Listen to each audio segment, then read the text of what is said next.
మళ్ళీ ఒకసారి మనము ఈ మూసీ దగ్గరికి వచ్చాం. మీరు ఇక్కడ కనిపిస్తున్నాయి కదా హ్యాచెస్, మొత్తం అంతా హార్వెస్టింగ్, చేపల హార్వెస్టింగ్ ఉందా, అక్కడికి వెళ్తున్నారు చూడండి. అక్కడ జనాలు ఎవరైతే అక్కడ చేపల పెంపకం చేస్తున్నారో వాళ్ళందరూ అయితే అక్కడికి వెళ్తున్నారు. సో ఈరోజు మేము కూడా అక్కడికి వెళ్తున్నాం. చూద్దాం అక్కడ ఎలా ఉంటుందో. చూశారు కదా, ఇది ఒకసారి లోపలికి వెళ్ళేసి మనం కూడా చూద్దాం. సో మళ్ళీ మనం అయితే మూసీ దగ్గరికి వచ్చాము. ఇది మీరు ఆల్రెడీ చూసిన లొకేషనే కదా, ఒకసారి మళ్ళీ చూసేయండి. మనం వెళ్ళింది అక్కడికి. ఇది చాలాసార్లు మనం మూసీ వీడియోస్ తీసాము, బట్ మనం ఒక్కసారి కూడా మూసీ లోపలికి వెళ్తే వెళ్ళలేదు. సో ఈరోజు అయితే మనం మూసీ లోపలికి వెళ్దాం. ఇక్కడ కనిపిస్తున్నాయి కదా హ్యాచింగ్స్, సో అవంతా చేపల పెంపకం అన్నమాట. సో ఈరోజు ఆ చేపల పెంపకం దగ్గరికి అయితే మనం వెళ్ళేసి అక్కడ మనము ఎలా ఉంది లొకేషను, మరియు చేపలను ఎలా పెంచుతున్నారు అనేది మనం ఒకసారి కంప్లీట్గా అయితే చూద్దాం, సరేనా? So let's go. అయితే అక్కడికి వెళ్తున్నాం. ఇప్పుడు ఎలా ఉండబోతుందో చూద్దాం. లోపలైతే చేపలను పెంచుతారు, చూసారా హ్యాచింగ్స్, అవి ఎంత స్ట్రాంగ్ ఉంటాయి కూడా చూపిస్తా. సో మనం కంప్లీట్ వీడియో అయితే చూస్తానండి. ఛానల్ సబ్స్క్రైబ్ కూడా చేస్తాను, right?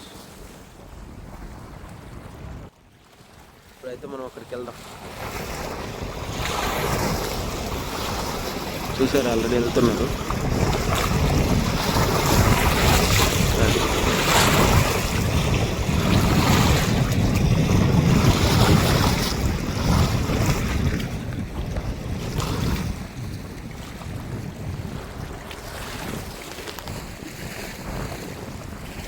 This is the location.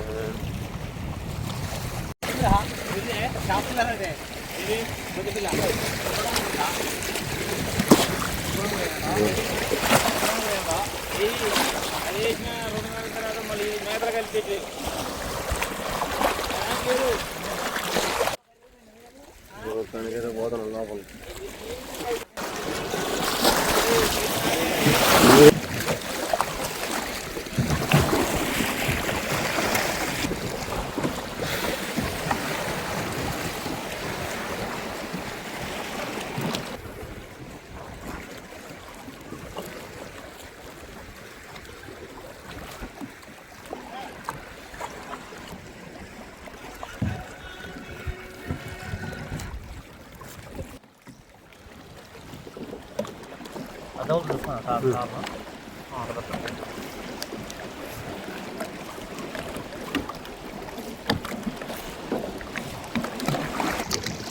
So మేము ఇప్పుడైతే వెళ్తున్నాం కదా, ఇప్పుడు లోపలికి కల్చర్స్ దగ్గరికి. కల్చర్స్ ఇప్పుడు ఎవరైతే మీకు కనిపించారో వాళ్ళవి కల్చర్స్. సో మీ అందరి కోసం లోపల, నది లోపల ఎలా చేపల్ని పెంచుతారు, వాటికి ఫీడింగ్ ఎలా చేస్తారు, ఆ చేపల్ని ఎన్ని రోజులైతే చేపలను అక్కడ అలానే ఉంచుతారు అనేది కొన్ని ఇన్ఫర్మేటివ్ వీడియో కోసం అయితే ఈ వీడియో అయితే రికార్డ్ చేశాను. సో తప్పకుండా కంప్లీట్ వీడియో చూడండి. అలానే మన ఛానల్ని సబ్స్క్రైబ్ చేయడం అయితే అసలు మర్చిపోవద్దు.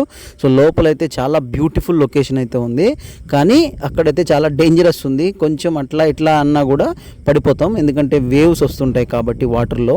చాలా జాగ్రత్తగా అయితే మనమైతే ఆ కల్చర్స్లో నిలబడుకోవాల్సి ఉంటుంది. సో చూడండి, ఓవరాల్గా వీడియో అయితే చాలా బాగుంటుంది. సో మిస్ కావద్దు, కంప్లీట్ వీడియో చూడండి.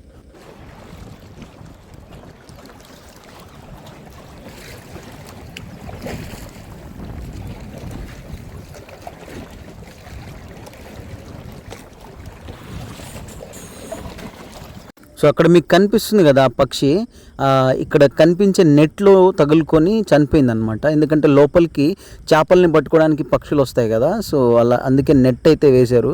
చేపలు ఒక కల్ట్ నుంచి ఇంకొక కల్చర్లోకి వెళ్ళిపోకుండా కూడా ఆ నెట్ అయితే వాటికి సపోర్టివ్గా ఉంటుంది. సో నేనైతే ఫస్ట్ టైం ఇలా లోపలికి వెళ్తున్నాను, చాలా టెన్షన్గా ఉంది. మన S25 అల్ట్రా ఏడ కింద పడుతుందని భయం వేస్తుంది అనమాట. సో ఇది లోపలికి అయితే వెళ్ళినాక నాకు చాలా అయితే భయం వేసింది అనమాట. ఎందుకంటే ఫస్ట్ టైం వెళ్తున్నాం కదా, లోపల వాటిపైన ఆ ప్లాస్టిక్ డబ్బాల మీద నిలబడుకోవడం చాలా కష్టం అనిపించింది. వీళ్ళు చాలా కష్టపడి ఇలా వీళ్ళు ఒక కల్చర్ని నిర్మించి దాని లోపల చేపల చిన్న చిన్న పిల్లల్ని వదులుతారు.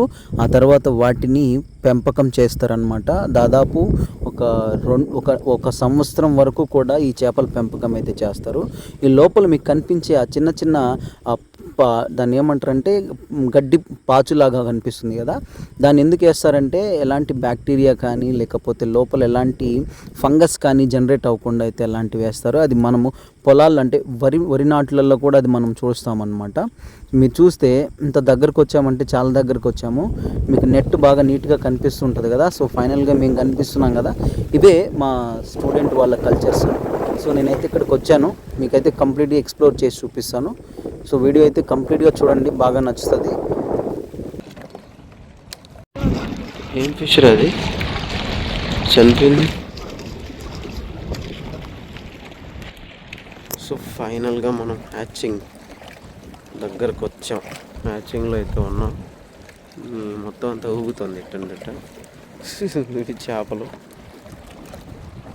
అసలు మామూలుగా అయితే చేపలు గుంటలు బయట ఉంటాయి, ఇక్కడ ఈ మూసీలోనే ఉంటాయి. అదే ఇక్కడ చాలా వరకు చేపలు చనిపోతున్నాయి. వాటికి సంథింగ్ ఏదో డిసీజ్ రావడం వల్ల చనిపోతున్నాయి. వాటికి బ్యాక్టీరియా కాకుండా మందులు కొట్టడానికి అయితే వచ్చారు. వాళ్ళతో పాటు మనం కూడా వచ్చాం. సో ఇప్పుడు చూద్దాం, చూడండి.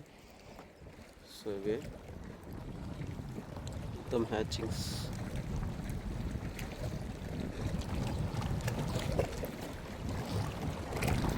అయితే చేపలు చనిపోయినాయి బాబు.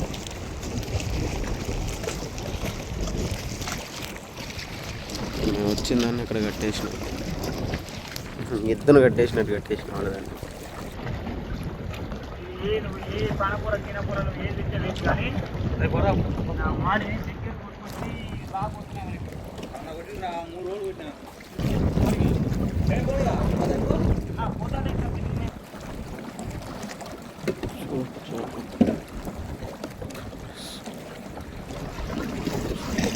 అక్కడ చనిపోయిన ఫిష్ ఏంటో మీకు తెలిస్తే తప్పకుండా కామెంట్ చేయండి. నాకైతే స్టార్టింగ్లో అయితే అర్థం కాలేదు, అందుకోసమే మిమ్మల్ని అడుగుతున్నాను. మీకు తెలుసుంటే కామెంట్ చేయండి, తర్వాత మీరే తెలుసుకోండి.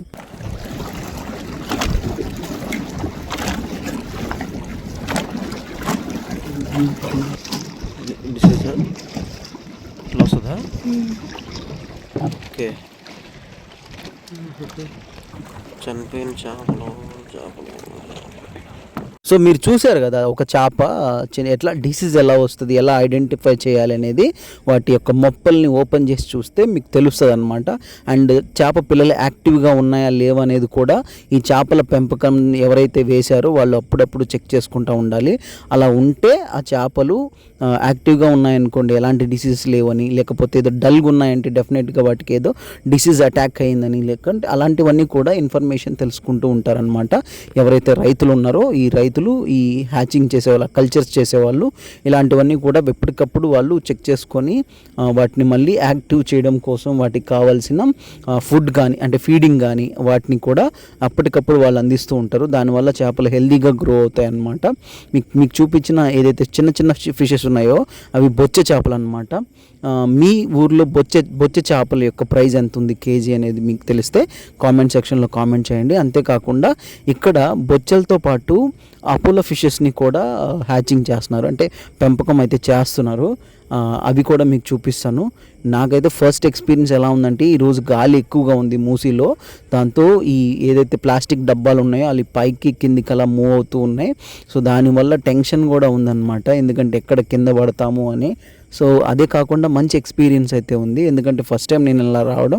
వాటికి మీకు చూసారా ఫీడింగ్ ఉంటుంది, రకరకాల ఫీడింగ్స్ ఉంటాయి. ఒక్కొక్క రైతు ఒక్కొక్క డిఫరెంట్ టైప్ ఆఫ్ ఫీడింగ్ అయితే యూస్ చేస్తారు, దీంట్లో ఎలాంటి దాపరికాలు ఉండవు. సో ఎందుకంటే ఎవరైతే చేపలు ఎక్కువగా మోస్ట్ ఆఫ్ దట్ అందరికీ కూడా చేపలు అంటే చాలా ఇష్టం ఉంటుంది. వాళ్ళందరూ హెల్దీ ఫుడ్ తినాలి అంటే ఆ చేపల్ని మనము బాగా చూసుకోవాలన్నమాట, హెల్దీగా చూసుకోవాలి. దానికోసమే రైతులు ఎంతో కష్టపడతారనమాట, రాత్రి పగళ్ళు కూడా ఈ కల్చర్ కల్చర్స్ దగ్గరికి రావడం, చూసుకోవడం, ఇలాంటివన్నీ చేస్తుంటారు. చాలా కష్టపడుతుంటారు అనమాట. అంటే వీళ్ళు ఈ చేపలు చిన్న చిన్న చేపల్ని ఎక్కడి నుంచో కొన్ని డిఫరెంట్ ప్లేసెస్ నుంచి ఈ చేపల పిల్లల్ని కొనుక్కొని వచ్చి ఇలా వీళ్ళు కల్చర్స్ని నిర్మించుకొని దాంట్లో అయితే ఈ చేపల్ని వదులుతారనమాట. ఇలా వదలడం వల్ల ఏమవుతుందంటే వీళ్ళకి ఆల్మోస్ట్ 1 ఇయర్కి గ్రో అయ్యి ఆ తర్వాత వీళ్ళైతే ఆ చేపల్ని అమ్మడం జరుగుతుంది. దాదాపు ఒక కల్చర్ నుంచి ఒక 2 టన్నుల వరకు అయితే చేపలను అయితే ఎక్స్పోర్ట్ చేస్తారు. దానివల్ల వీళ్ళకి ప్రాఫిట్ కూడా బాగానే ఉంటుంది. కానీ ప్రాఫిట్ ఎలా ఉంటుందో అలానే లాస్ కూడా ఉంటుంది. చాలా జాగ్రత్తగా అయితే ఈ కల్చర్స్ని అయితే వీళ్ళు చూసుకుంటుంటారనమాట. సో మీకైతే నేను ఇప్పుడు అపోలో ఫిషెస్ని చూపిస్తాను. సో తప్పకుండా చూడండి, చాలా బాగుంటుంది. అపోలో ఫిష్ తెలుసు కదా, అందరికీ చాలా ఇష్టమైన చేపలు అనమాట ఇవి. వీటి ప్రైస్ ఎంత ఉందో మీకు తెలిస్తే తప్పకుండా కామెంట్ సెక్షన్లో కామెంట్ చేయండి.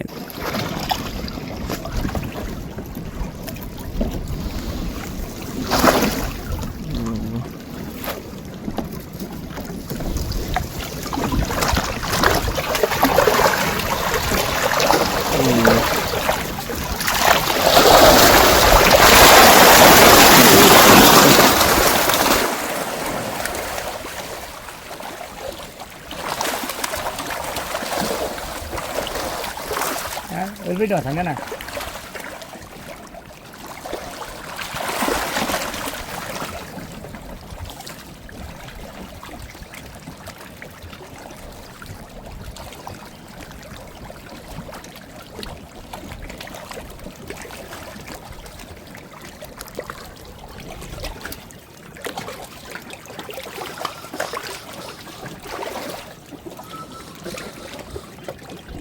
rubber banget rubber banget అంటే అది ఒక రకమా?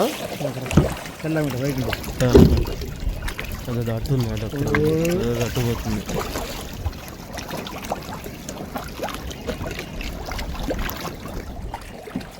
అపోలో ఫిష్ మార్కెట్లో మంచి డిమాండ్. దీంట్లో ముళ్ళు ఉండవు కాబట్టి ఇది ఇక్కడ ఉంది. ఇంకా మధ్యలో ఉంటుంది, సైడ్ ఉంటాయా ముళ్ళు? సైడ్ ఏమో సైడ్ ఉండవు. ఇది అదే రకం అక్కడ ఉంది కదా తెల్లది.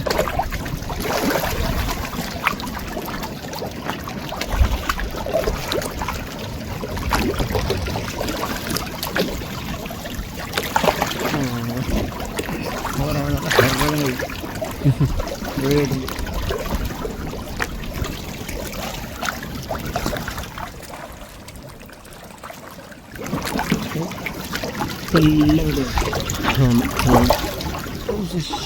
Fish white.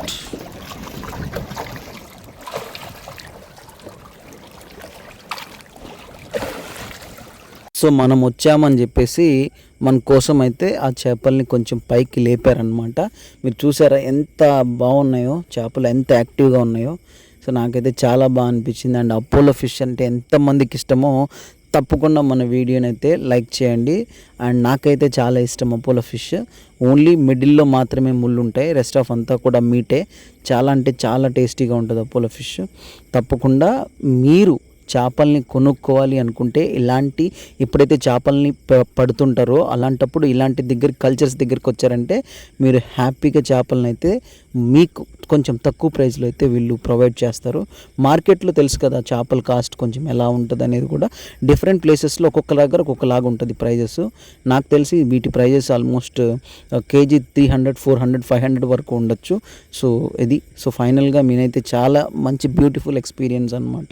ఎందుకంటే నేను ఆల్మోస్ట్ మనము కొన్ని దగ్గర ఎలా చూస్తామంటే చేపల గుంటలు చేసి మన ల్యాండ్ మీదనే చేస్తారు. కానీ ఇది కొంచెం వెరైటీగా ఏంటి అంటే వాటర్లోనే దీన్ని కల్చర్స్ నిర్మించి వాటర్లోనే చేయడం అనేది నాకు కొంచెం డిఫరెంట్గా అనిపించింది. అందుకే మీకోసం చూపిద్దామని ఈ వీడియో అయితే చేసే. సో మీకు ఎలా అనిపించిందో తప్పకుండా కామెంట్స్లో కామెంట్ చేయండి. అండ్ ఇది మోర్ ఇన్ఫర్మేటివ్ వీడియో అనమాట. సో ఇక్కడ చాలా వరకు కూడా చాలా చాలా చాలా ఎక్కువ కల్చర్స్ ఉన్నాయి. నేనైతే లోపలికి వెళ్ళి మరీ చూపించాను. సో అది పిలుస్తారు.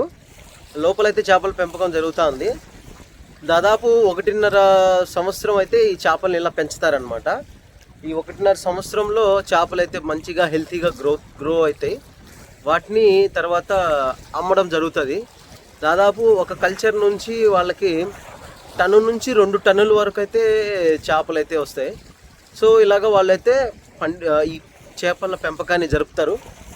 సో ఈ చేపల పెంపకం అనేది చాలా ప్రాఫిటబులే, కానీ వర్క్ ఎక్కువ ఉంటుంది. సో వర్క్ ఎక్కువ చేయాలి, దాంతోపాటు ప్రాపర్గా వాటిని అబ్జర్వ్ చేయాలి. బ్యాక్టీరియా కానీ లేకపోతే ఏదైనా డిసీజ్ అటాక్ అయినప్పుడు వాటికి దగ్గరుండి చూసుకోవాలి. సో ఇది ఫైనల్ ఈరోజు అయితే మనం వీడియో చూశారు కదా, లోపలికి ఎలా వెళ్ళాము ఏందనేది. ఇక్కడ ఉన్నాయి కదా, అక్కడ మీకు కనిపించినాయి కదా బ్యాక్ సైడ్, అలాంటి డ్రమ్స్లో అయితే మనం అయితే వెళ్ళాలి లోపలికి.